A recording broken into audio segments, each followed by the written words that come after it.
Assalamualaikum warahmatullahi wabarakatuh. Perkenalkan, nama saya Imam Nawawi.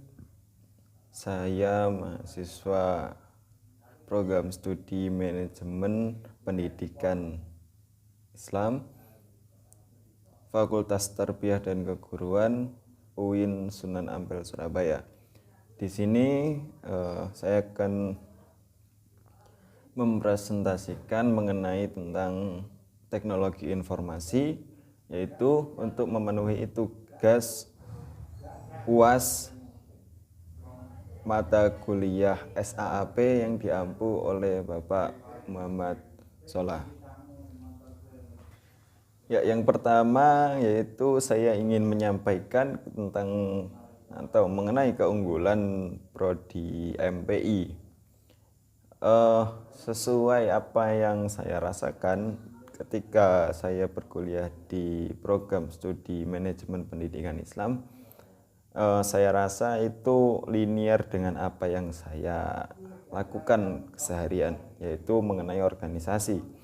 Saya banyak mengikuti organisasi dan juga ketika saya kuliah di program studi manajemen pendidikan Islam Fakultas Tarbiyah dan Keguruan UIN Sunan Ampel Surabaya, itu linear. Karena apa? Seluruh hampir atau mayoritas mata kuliah di prodi MPI itu outputnya bisa saya rasakan atau nantinya bisa saya aplikasikan ketika saya berada di lingkungan organisasi. Dan di prodi MPI sendiri itu kita tidak hanya dikenalkan bagaimana cara untuk mendidik seorang siswa, tapi kita lebih dari itu, kita dikenalkan mengenai administrasi apa saja yang ada di dalam sebuah lembaga, bahkan sampai nanti runtutannya sampai pusat. Jadi seperti itu. Oke, langsung saja. Yang pertama yaitu kita akan membahas tentang sistem informasi, yaitu yang pertama mengenai pengertian. Pengertian sistem informasi menurut James O'Brien mengemukakan bahwa sistem informasi adalah suatu kombinasi teratur apapun dari people atau orang, hardware atau perangkat keras, software perangkat lunak, komputer network, dan data komunikasi atau jaringan dan komunikasi. Dan juga itu ada database atau basis data yang mengumpulkan, mengubah, dan menyebarkan informasi di dalam suatu bentuk organisasi. Kemudian yang kedua yaitu terdapat komponen sistem informasi. Yang pertama yaitu komponen input atau komponen masukan. Yang kedua komponen model. Yang ketiga ada komponen output atau komponen keluaran. Yang keempat yaitu komponen teknologi. Kelima komponen basis data. Dan yang terakhir komponen kontrol atau komponen pengendalian.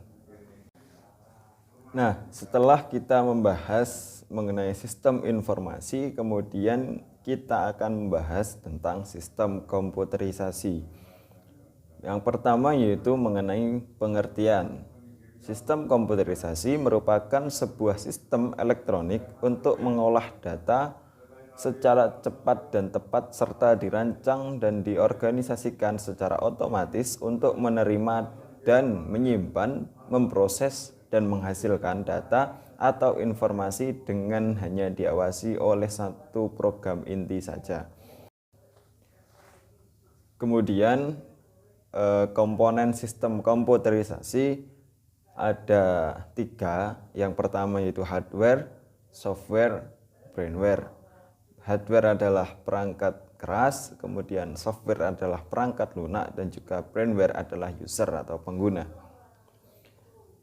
Oke, pertama kita akan membahas dahulu mengenai hardware.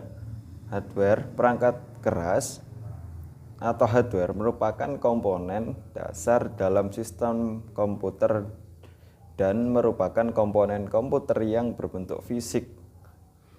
Contohnya yaitu ada monitor, keyboard, mouse, printer, scanner, dan sebagainya. Hardware adalah perangkat keras yang sifatnya fisik, yaitu yang terlihat kasat mata oleh manusia.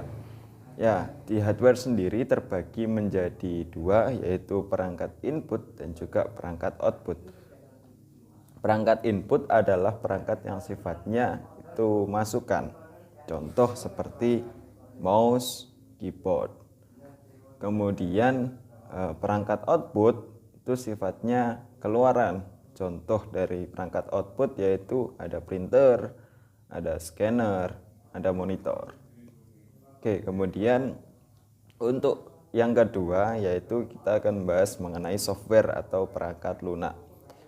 Perangkat lunak atau software merupakan sebuah komponen non-fisik yang membantu kita untuk berinteraksi dengan perangkat keras. Jadi bisa dikatakan bahwa software ini atau perangkat lunak ini adalah penghubung untuk perangkat keras dan juga perangkat lunak. Contoh dari software yaitu sebuah aplikasi. Misalkan kita ingin membuat suatu dokumen, ya softwarenya adalah Microsoft Word. Misalkan kita ingin googling atau mencari sesuatu, yaitu softwarenya ada Google, Mozilla, Firefox, dan software untuk searching yang lainnya.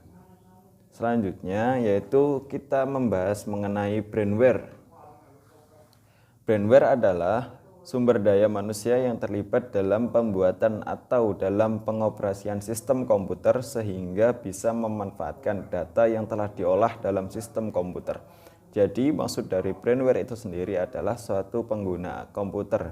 Sudah ada hardware, kemudian sudah ada software, maka butuh untuk pengelola atau pengguna yang nantinya semua ketiga komponen ini bisa dimanfaatkan. Nah, brainware ini juga sifatnya pengguna, juga sifatnya pembuat untuk memenuhi atau untuk melengkapi sebuah komponen-komponen itu tadi. Baiklah, mungkin cukup sekian yang bisa saya sampaikan untuk presentasi demi memenuhi tugas UAS mata kuliah SAAP yang diampu oleh Bapak Solah. Mungkin jika dalam penyampaian ada salah kata saya mohon maaf.